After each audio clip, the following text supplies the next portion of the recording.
Hello and welcome to NIGP's Learning Lab. Today's session is Focus on the Team's Purpose, hosted by Richard Pennington with special guest Dugan Petty. Richard has over 35 years of experience in public procurement law and leadership in the U.S. Air Force and state government, 7 years of which was in a private law practice. He helps in development and facilitation of NIGP's Pathways courses. Richard is a co-author of the 3rd edition of Legal Aspects of Public Procurement and the author of Seeing Excellence, Learning from Great Procurement Teams. Would you like to get us started? Yeah, thank you, Marlena. The reason I styled it this way was I wanted to make this something that you're going to help direct your own learning, largely through the collaboration with people here in the group. And we're going to be doing 3 breakouts and let you meet some different people, hopefully en route to learning about the 2 through lines here. And the 2 through lines really are, one, what do you do to start continuous improvement? What does that actually mean? We're going to talk about that a little bit today. And then the second is going to be on that initiative and any other thing that you're working on with teams. I hope that you'll see how purpose really is a central attribute or a central part of any team activity. You know, my book was focused on teams, and I did that for a reason. One is many of us really will not lead any organization greater than teams or small groups. And so I decided to write about smaller groups and the concepts of leadership and team disciplines. And I hope that you'll sort of get a sense for that as we move through this. So those are the 2 through lines today. A little bit on continuous improvement, what that means, and getting you thinking about the role of purpose in anything that you do in a team activity. Is it just for that, just for teams? I think you'll also see that the things we talk about today, especially when we bring in our guest, and I'll show you his bio briefly here in just a minute, but these things have relevance to not just small groups, but as you move into larger leadership roles too. There may be different dimensions to them, but all of these are central. We're going to, as I've mentioned, explain how purpose really is central or important to continuous improvement. I've got a story here, and the book really is about stories and learning about things like change management and the role of purpose and the use of questions and team development through stories, mostly from your colleagues.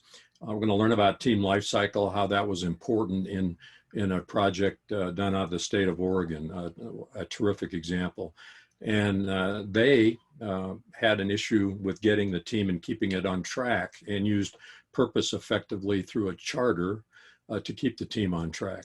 We're going to try to practice brainstorming. I got to tell you, when I wrote about this, probably 8 years ago now, when I started researching and writing about that, you know, this was before Zoom was even a glimmer in anybody's eye. And so we're going to do that in a virtual environment, do a little bit of testing or a little practice in this environment to see, for example, how you can use Zoom for brainstorming, and let you play with that a little.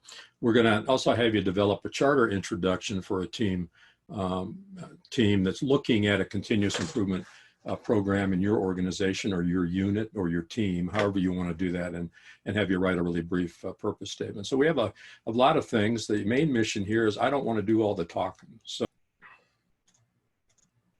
we're going to have, and I'm delighted to have as a guest today, my friend and colleague, Dugan Petty. Dugan is NASPO Value Point Coordinator now, but as you can see from the bullet points on his brief bio, he was probably, this is an unheard of bio, but he was a former Chief Procurement Officer of 2 states, the state of Alaska and Oregon. Then he is what I call a courageous person. He became the CIO of the state of Oregon and led 2 of the large really organizations for states, the National Association of State Procurement Officials and the National Association of State Chief Information Officers.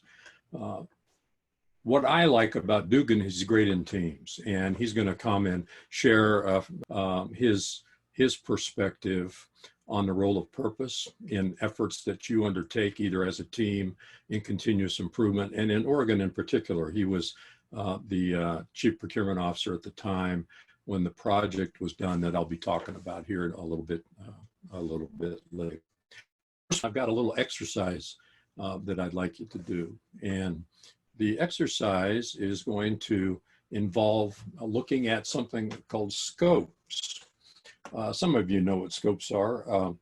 If you've been to the doctor, you know the stethoscope is work. So these is used. So most of these are instruments for viewing scopes. Some of them are other sorts of scopes, but let me just show you them. I'll just identify kind of what they are. That's a gyroscope in the center, a periscope, telescope, a kaleidoscope, a radar scope, microscope, oscilloscope, stethoscope, a horoscope, and at the top left, my image for a cinemascope, which was technology in the 1950s that made movies widescreen in vivid colors, brought people back into the movies out of the black and white era. And I think after World War II, audiences were expecting more, and that was the cinemascope. So to give a little context to this, I'm going to kind of show you what the topics are, what the team disciplines are that those represent, at least to me.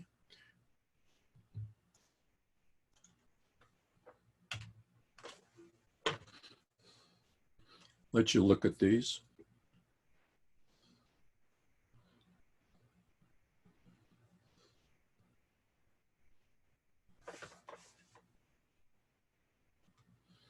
So,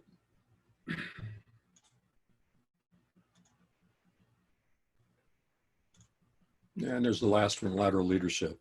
So these are just what I call visual mnemonics, things that I used at some point to remind myself in a meeting before I wrote the book about the types of things that I needed to have on a team, whether I could bring some portion of it or others. And what I want you to do is look at this for a minute and ask yourself two questions. One is, which of these am I fairly strong at in terms of a team activity, if these are 10 disciplines that teams need? And then more important, what is one I need help with? The thing you learn about Zoom is when you come out of breakout rooms, you have to reshare and re-unmute. It brings back everybody muted, so you're aware of that. So let me just show you another thing that you may want to use today.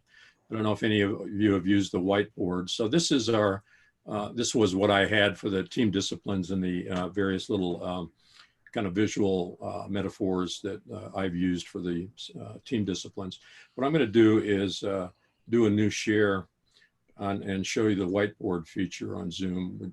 At the top, I can put in strengths or weaknesses, and I'm going to just put in weaknesses, or let's say I need help with ... So I can see that. Now, what's cool about the whiteboard is if you look at the top of your screen, you'll see a view button.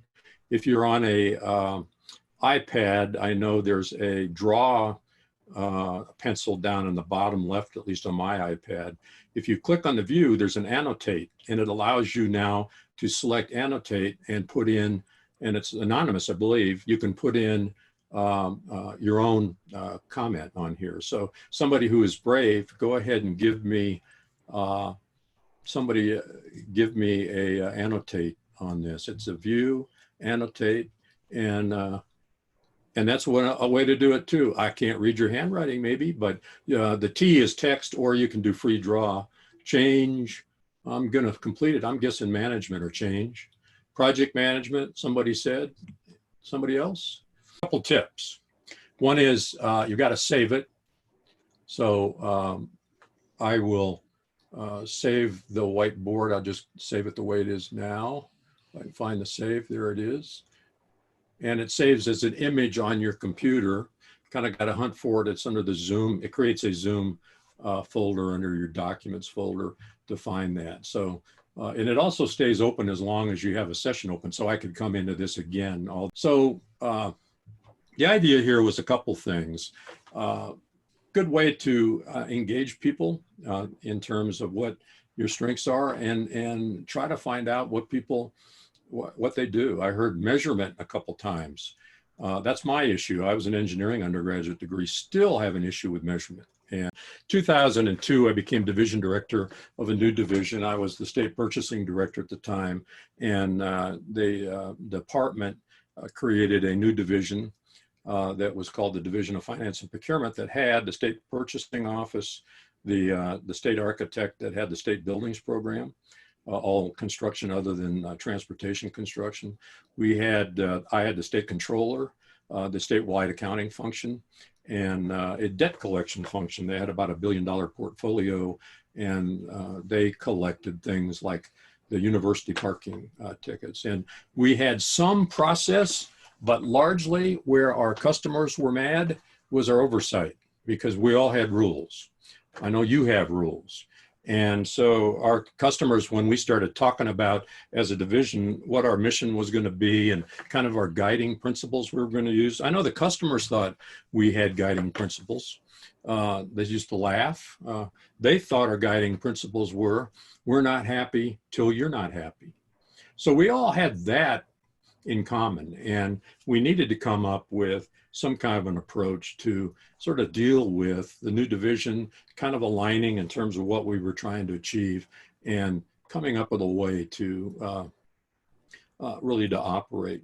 And I remember it was in the summer of 2002, the 5 of us, my 4 kind of unit heads and I were in a conference room, and somebody said, and I don't remember who, but somebody said, what's on your radar? And because we were trying to sense what everybody was kind of working on at the time as we were organizing. And I knew at that time that I needed something.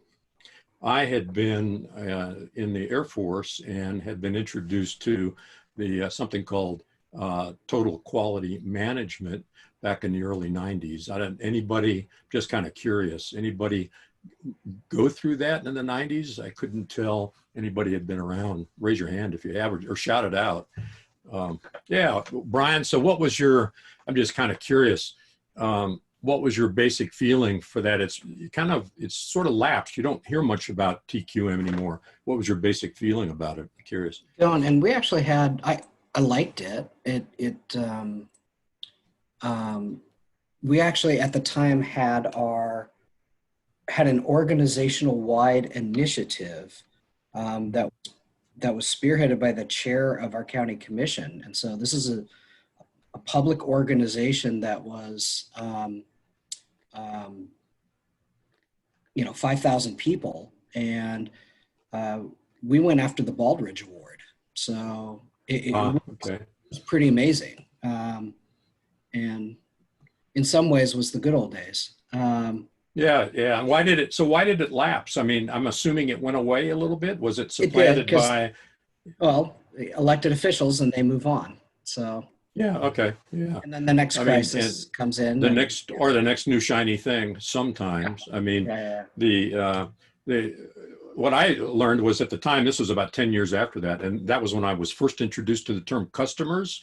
Mm-hmm. In the context of a judge advocate or a military attorney function in the Air Force. I never heard that before. That was cool.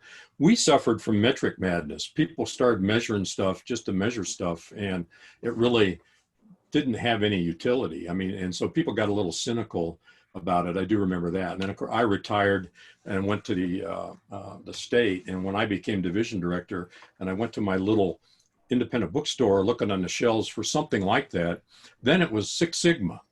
I mean, the Motorola manufacturing kind of model, and I never forget this. I read 3.4 million defects per million, wondering how that would really apply in a context of architects and debt collectors, and the policies. And it was tough to make the transition. And that was before Toyota production system, before lean, and the rest of that. And so it wasn't, and that softened a little, it got a little bit more service oriented. But so what we did is we basically made up we kind of made up our own. That one really wasn't relevant to us at the time, and we made up one that was built around scope. And it was built around the policies, and the basic idea of it was to have a program to kind of target our policies and mostly involve the customers in setting those priorities and look at our controls and our oversight. And so this is one of the slides I used to use in the Department of Personnel Administration, and the other one that we used was our periscope, and that was our little person who helped us remember that we're like submarines. We kind of cruise around below the surface. We can do lots of damage, and every now and then we got to surface and go up and engage the customers and involve them.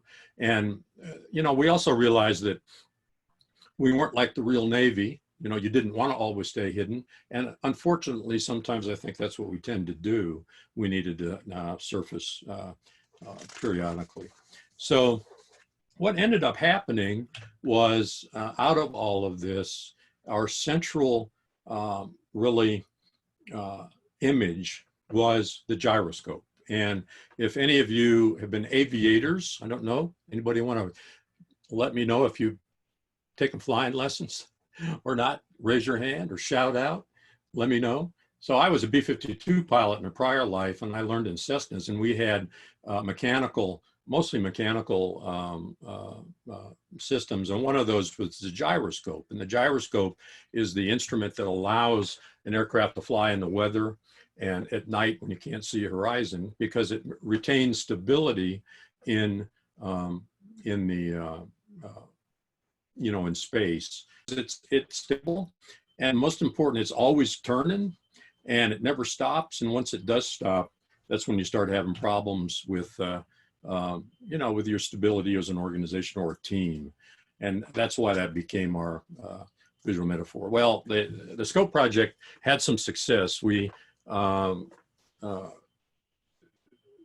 department actually set us up a website, put the radar scope that had a sweep hand where we could keep our projects that were visible to the customers.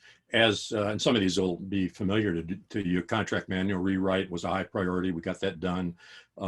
We moved our small purchase thresholds and the missions accomplished. Once we got some of those raised to formal limits to contracts to 50,000, we got our construction small purchases up to 150, largely through engaging customers, using some pilots, making sure that all of the parade of horribles that everybody thought would happen if we tinkered with those thresholds. We used some departments to do it, and it worked pretty good. Like Brian mentioned, this survived as long as leadership did. I left in 2005. It stayed around for a little while, and then I noticed it came down after they reassembled the division, took away some of the components to it, brought in new leadership. And so they were off, I think, doing their own thing later, but this was sort of the remnants of scope. Those of you who are listening to this know that what this is really a continuous improvement effort. And it's this is what's known as the Deming cycle, named after W. Edwards Deming, who was the precursor to TQM that Brian was mentioning and that I had. And really, it's not as complicated as it needs to be.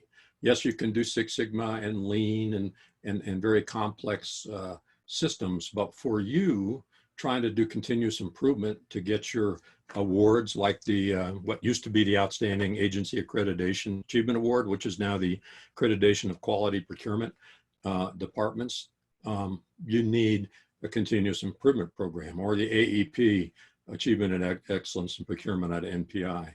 What are the components? It's always going. I mean, the idea is you never stop, but you use these steps and plan and do and check and act. And then at the intervening intervals, when you stop, you establish a standard. And we did that through policy revisions. And that's the way you would do it, is through perhaps some manual adjustments, procurement manual adjustments. And then at a time, and I'm big on letting things stabilize a little while, and then go back and do it again, and use that basic approach to continuous improvement. What I've got is whiteboard up. If anybody came up with any sentences about what to put on a charter in terms of an introduction on the purpose, enter it in. The idea here is to get you thinking about two things. One is a charter as an organizing sort of document when you're trying to do projects of this nature, and to think about what you would want to communicate in terms of continuous improvement. So actually started talking about the discussion questions. So continuous improvement plan, like what do you need for it? And then also what are the barriers? So you came in when we were talking about the barriers that you would face and how we would overcome them. So time was a big one. We talked about things like that. yeah, so that could be actually in a recognition in an introduction on a charter about, you know, the purpose of this is to get better as a team and ultimately as an organization, to identify possible barriers and ways to overcome them. I mean, that can go into a purpose statement that sort of leads in. Great. What other things? Anybody else? Great. You need to great understand what your starting point is, or at least be able to, and your end points. What is our goals? You know, our Okay. improvement. Good. Purpose, right? That's kind of what, yeah, purpose is another word for goals. Goals, in my experience, has been associated with more formalistic strategic planning, but great. So that's an example too. In 2007, Oregon had unprecedented flooding, and some of you may remember this. And the governor declared a disaster area. They mobilized the emergency action team. One of the people that were there was the procurement office, and there was a woman there named Marcy Stone, who was the outreach coordinator for the central procurement office, who was part of that. And realized after the event was over that there were things they could do to improve it. And Marcy assembled a group they called the Oregon's Disaster Preparedness Group, and they were all committed to try to make this better, make the response better. And what she did initially, she sent out emails to the people that they knew would be interested in trying to approve the emergency response, procurement colleagues across the state. And they initially brainstormed, and this is going to be familiar to any of you that know the Tuckman model from your certifications.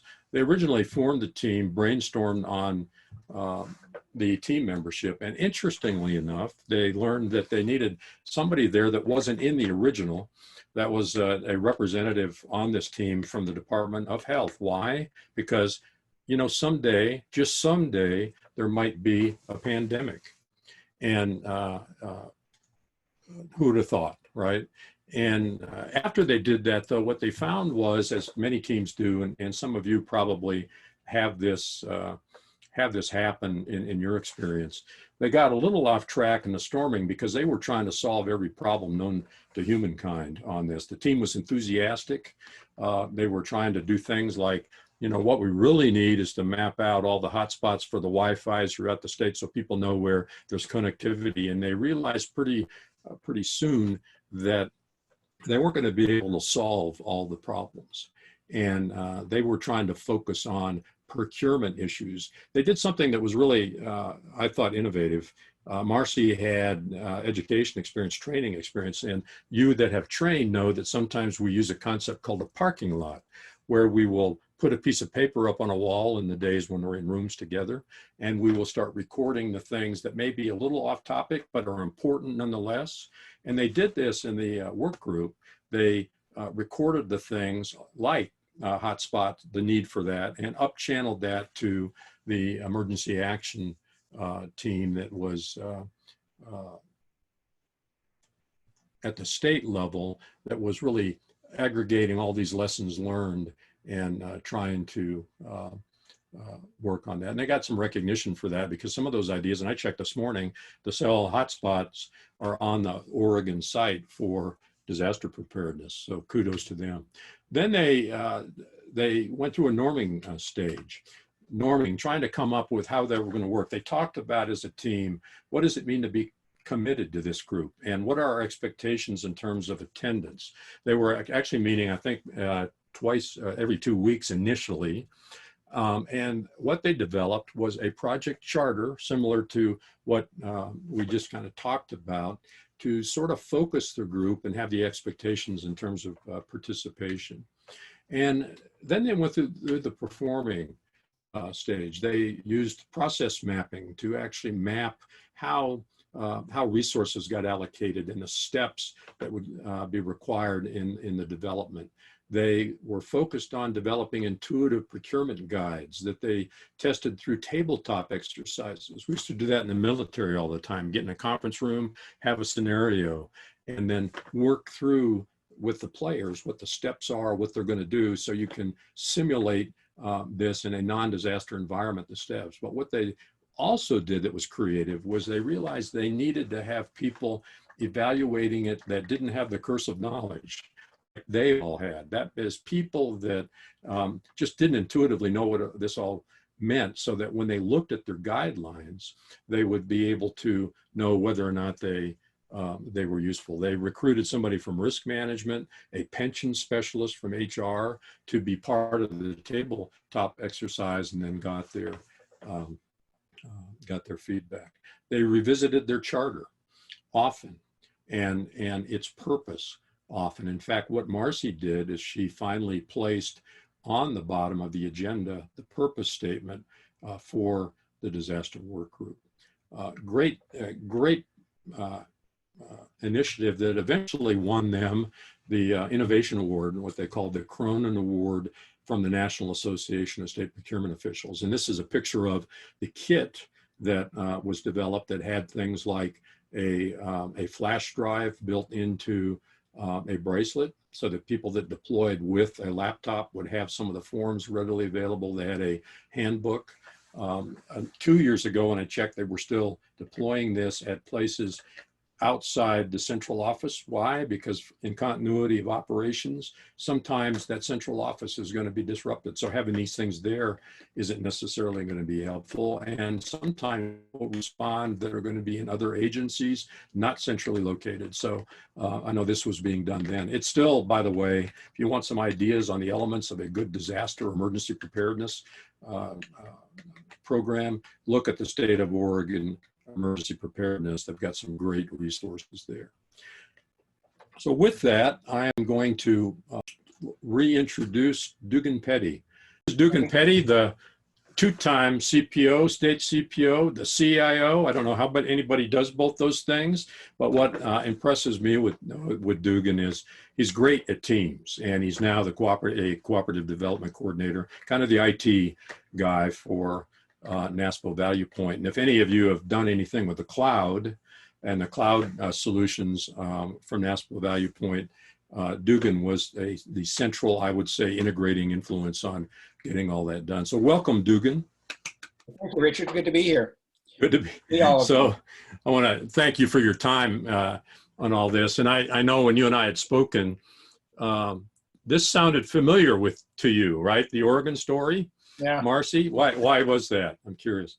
Well, it's kind of built into the culture in Oregon. The slide, I don't know, I didn't see all your slides that you had up, but kind of breaking down the chevrons, breaking down what Marcy did is not an uncommon approach. I mean, we were a fairly decentralized group. I came to Oregon from Alaska. We were much more kind of I guess, kind of like a command and control model, I guess, than what we found in Oregon. Oregon, for a variety of reasons, has taken a very collaborative model in terms of agency leadership. It does not have a strong governor model. And the director of administration, who I worked for while I was at Oregon, is not, always, the COO for the governor. They've actually moved it into that kind of position, but it's still, to be successful in Oregon, particularly from a central agency role, you have to work in collaboration with the agencies. And that model probably is not so different than where everybody's at. To really be successful in getting initiatives or solutions accomplished, it involves collaboration and engagement with the agencies, because there are so many ways that the agencies can undermine a central effort. So the approach that Marcy took is largely an approach that we've taken for years in Oregon, and it's fairly common, certainly if you're going to execute big initiatives in the Department of Administrative Services, you have to engage agencies and end users and the people who are on the ground that actually make it happen. Because if you don't, you just can't sustain it over time. And also, if you don't use that kind of model, what you find is that a powerful agency head will kind of set back, let you do all of this, and then they will come in the end, take it to the governor's office, and all your seeming progress gets unraveled. So that model of developing a charter, which does a lot of things, it's really a document that allows us to begin to understand what the purposes are and how we're going to behave at that purpose, what we're going to try to accomplish, is really important, so that it becomes, I think, really the set of ground rules, the playbook that any kind of collaborative undertaking is operating under. And it becomes the rules of engagement that you will go through as you execute the project or the initiative. And the other thing, it's funny, Dugan, because you and I have had a discussion about this. One of my kind of other principles, I always say, use just enough, not too much structure. And you and I have had a fairly robust discussion about the need for written charters. I will say that I was going back through my notes. The last thing I asked Marcy when I was interviewing on this, and I said, what tool, if you had to point to something, was the most important tool in your success? You know what she said? It was the charter. Yeah. And it sounds like you agree with that. I do. And I think Marcy used the charter right. It wasn't, sometimes we look at charter as a requirement. Got to have a charter, check that box and move on to something else. And so you slam a charter together and you got that and you move on and start trying to execute the project. It's bigger than that, because that's the basis for which you've come together. That's the basis for which you operate. And so Marcy's very smart to keep that charter document a living document, to let it adjust and live with the initiative, because it was really their roadmap and their measure of success at the end. And she also did something really smart, which is not uncommon, which is to kind of restate that purpose, because once you've got a group of stakeholders agreed to the purpose, then reinforcing that just helps with every meeting and every decision and every discussion. Before I think we move on, we're going to get your insight into what the current environment, coronavirus, has done. I had a question on one of the breakouts. Brian, if you don't mind restating what the issue that you had in terms of executive support for what you were trying to achieve. I'm just curious on Dugan's his ideas on that. Essentially the project I was doing was just within my own central purchasing group for my organization, which was 20 of us. And I started a strategic planning process that I had designed based on kind of some best practice stuff, and kept waiting for my organization to have their own strategic plan. They never came up with one, so I just said we would just do it. And it was successful.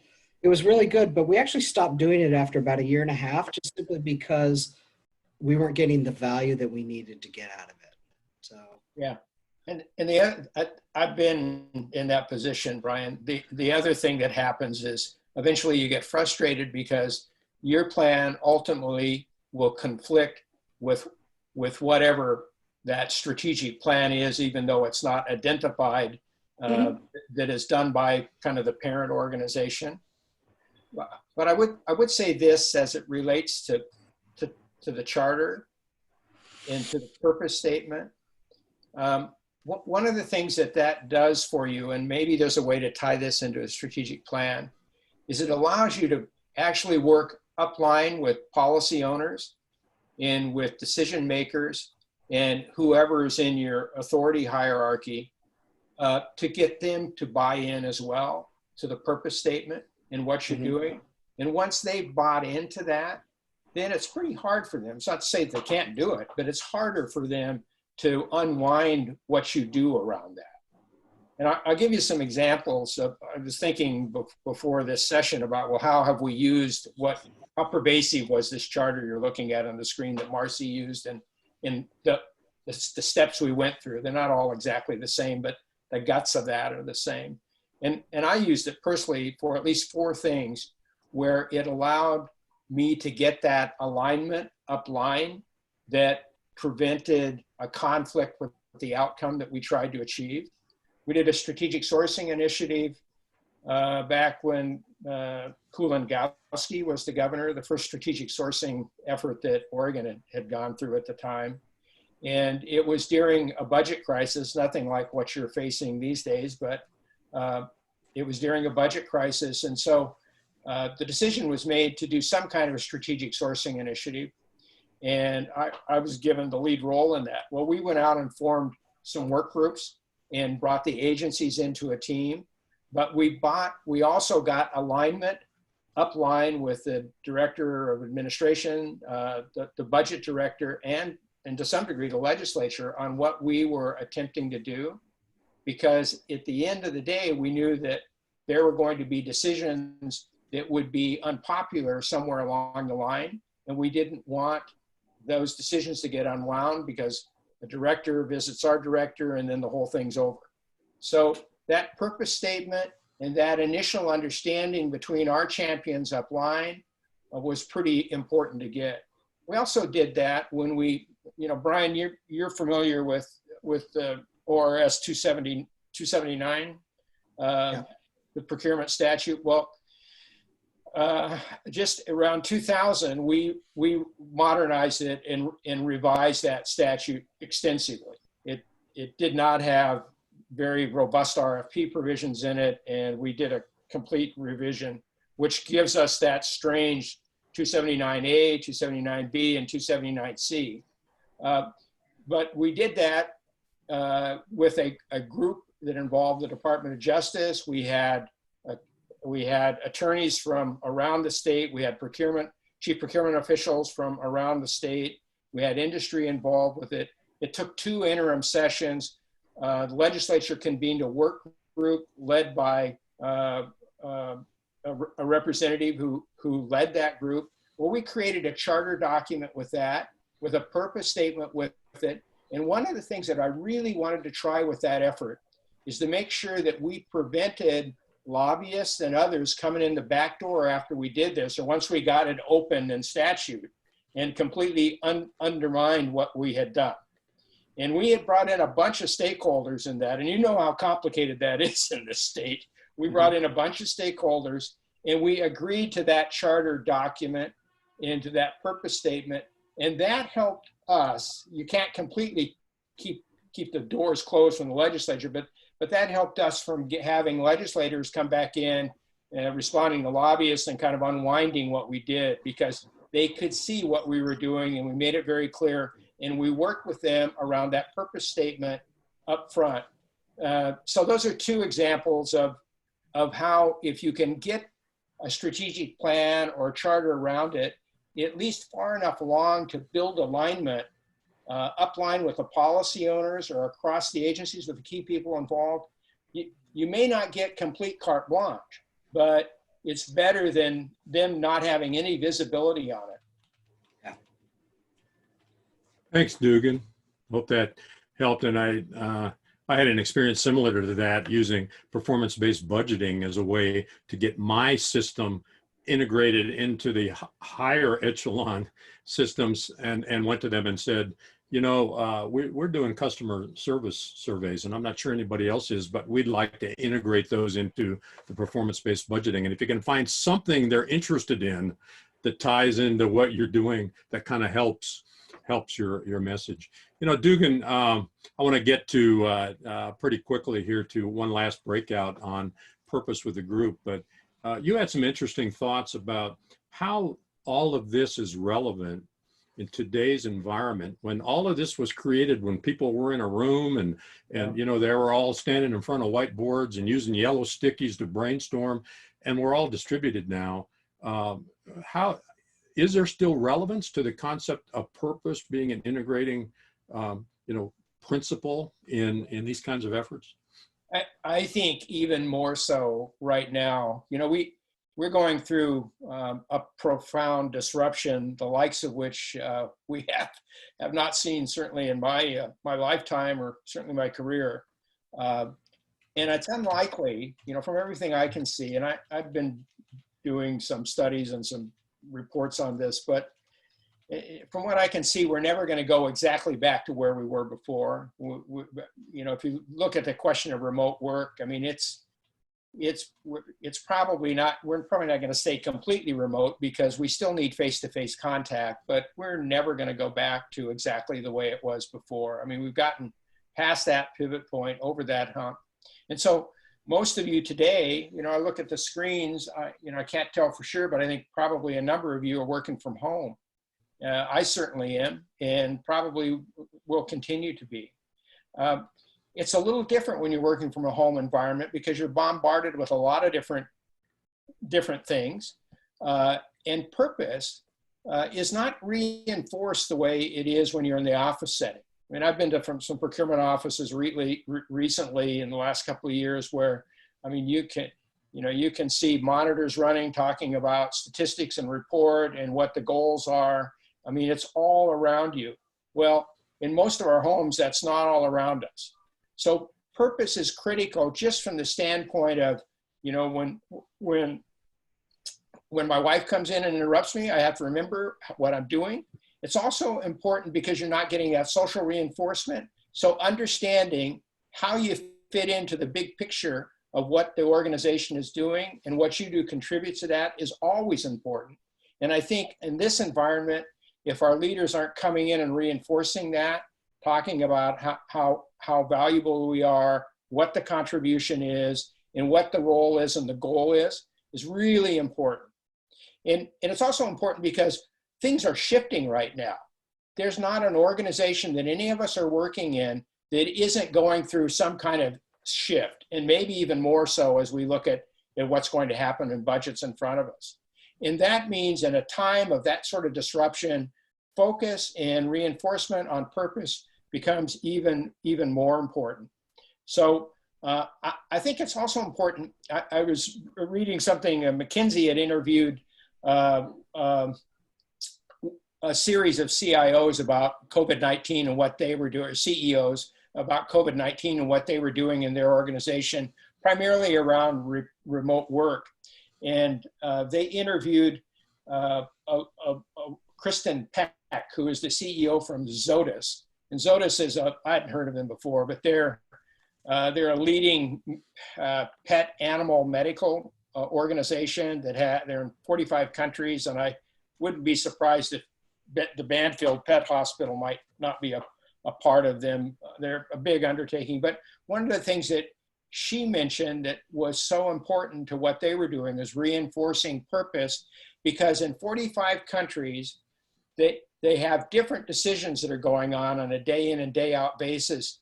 And if they're losing track of what their purpose is around what they're accomplishing, then the decisions don't have the consistency in them, and they're not.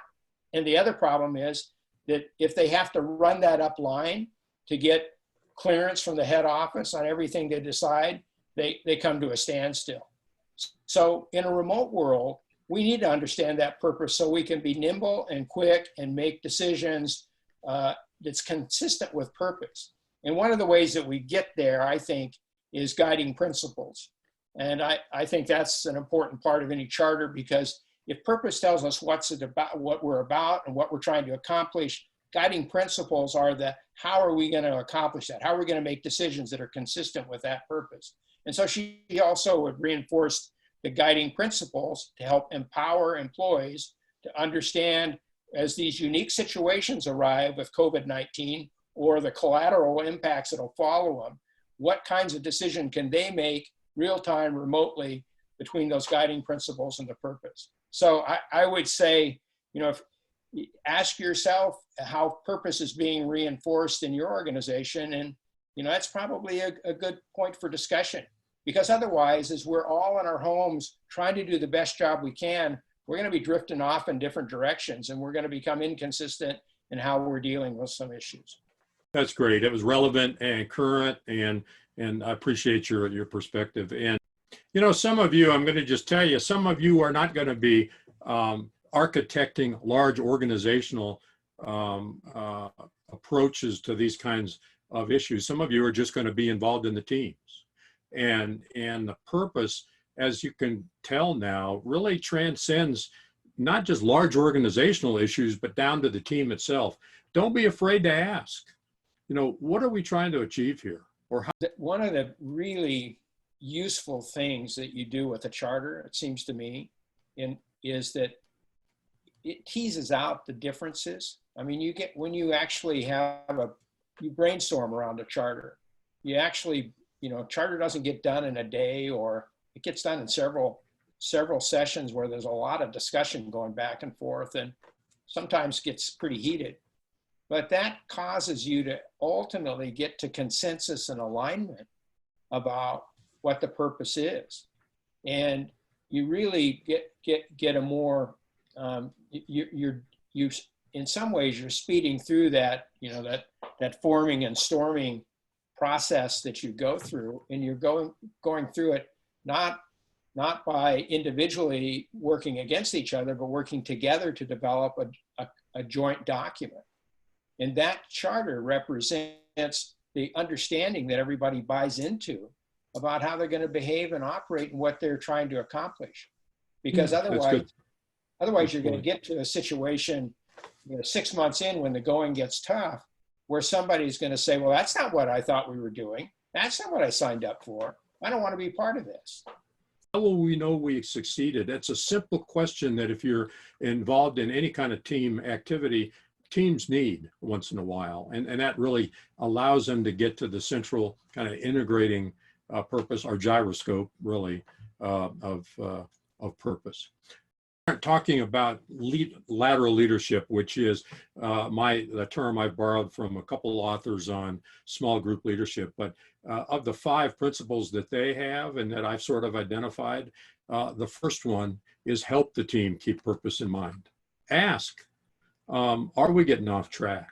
Or what is it we're trying to achieve? Those kinds of things that Dugan is talking about. And in today's environment on team calls, it's okay to be, sometimes they're known as a challenger, but the person that asks those questions help the team keep purpose in mind.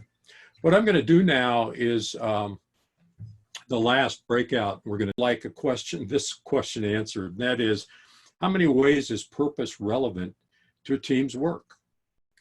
Well, welcome back, everybody. And you discussed the concept of purpose and how is that relevant to a team's work? How you connect with customers, how you actually develop your team, whether you benchmark or not, how you do project management, how you measure, how you make decisions and analysis and change management, all those things. I'm just curious what you came up with, and you're welcome to write on the board, or I can do it for you if you want to just either raise your hand or shout out. Well, I thought one of the discussions I looked on was a discussion about value mapping. And the question I asked was, what is value when people are deciding whether or not your activities are value added or not value added? And how does purpose relate to decisions to eliminate steps in a process? Or does purpose not relevant? I thought, and I'm going to just write it down here because maybe nobody agrees with me, but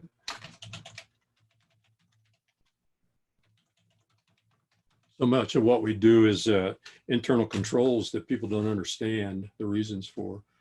The motivation comment was one I thought would sneak by you.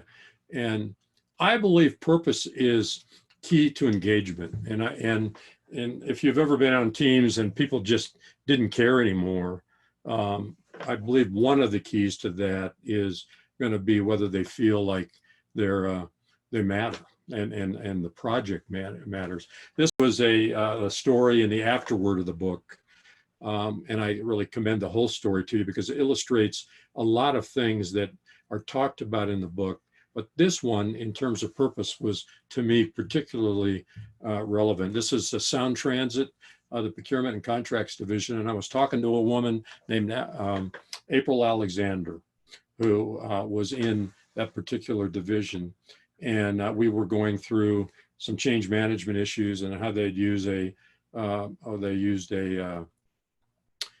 mouse pad to put their small purchase limits because nobody was remembering their small purchase limits, and they distributed those. It was a cool story that's in the afterword. But the best part was when we were talking about what April learned through her her affiliation with this organization. And I'm going to just show this to you and let you read it. So the quote is, "I was able to connect to and feel the difference that the everyday work I do in particular was meaningful. We're not simply buying things." And I tell you that that group I talked to, and it's been a lot of years now, but you see Sound Transit, every time I see somebody from that organization, I'm impressed. They found the reason for their existence, and they found, and my guess is, at least the group I talked to, engagement isn't an issue.